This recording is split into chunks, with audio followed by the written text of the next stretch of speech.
ಅಸ್ವಸ್ಥಗೊಂಡು ರಸ್ತೆಯಲ್ಲಿ ಮಲಗಿದ್ದ ವ್ಯಕ್ತಿಯನ್ನ ಸಾರ್ವಜನಿಕರು ಹಾಗೂ ಪೊಲೀಸರು ಆಸ್ಪತ್ರೆಗೆ ಸೇರಿಸಿ ಮಾನವೀಯತೆ ಮೆರೆದಿದ್ದಾರೆ.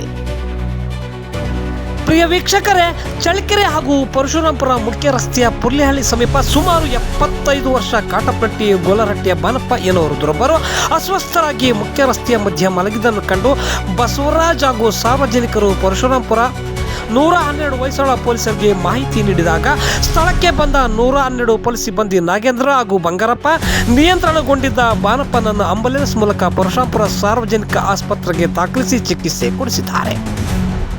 ಕಾಟಪ್ಪನಹಟ್ಟಿಯ ಬಾನಪ್ಪ ಮಾನಸಿಕ ಅಸ್ವಸ್ಥತೆಯಿಂದ ಬಳಲುತ್ತಿದ್ದು, ಈ ಬಾನಪ್ಪನಿಗೆ ಕಾಲ ಮುರಿದ ಕಾರಣ ಮಕ್ಕಳು ಬಾನಪ್ಪನನ್ನು ಆಸ್ಪತ್ರೆಗೆ ಸೇರಿಸಿ ಚಿಕಿತ್ಸೆ ಕೊಡಿಸಿರ್ತಾರೆ. ಆದರೆ ಈ ವ್ಯಕ್ತಿ ಮನೆಯಲ್ಲಿ ಇರದೆ ತೆವಳಿಕೊಂಡು ಮುಖ್ಯ ರಸ್ತೆಗಳಲ್ಲಿ ಸಂಚಾರ ಮಾಡುತ್ತಿದ್ರು. ಇಂದು ನಿಯಂತ್ರಣಗೊಂಡಿದ್ದ ಬಾನಪ್ಪನನ್ನ ಸಾರ್ವಜನಿಕರು ಹಾಗೂ ಪೊಲೀಸರು ಆಸ್ಪತ್ರೆಗೆ ಸೇರಿಸಿ ಮಾನವೀಯತೆಯನ್ನ ಮೆರೆದಿದ್ದಾರೆ.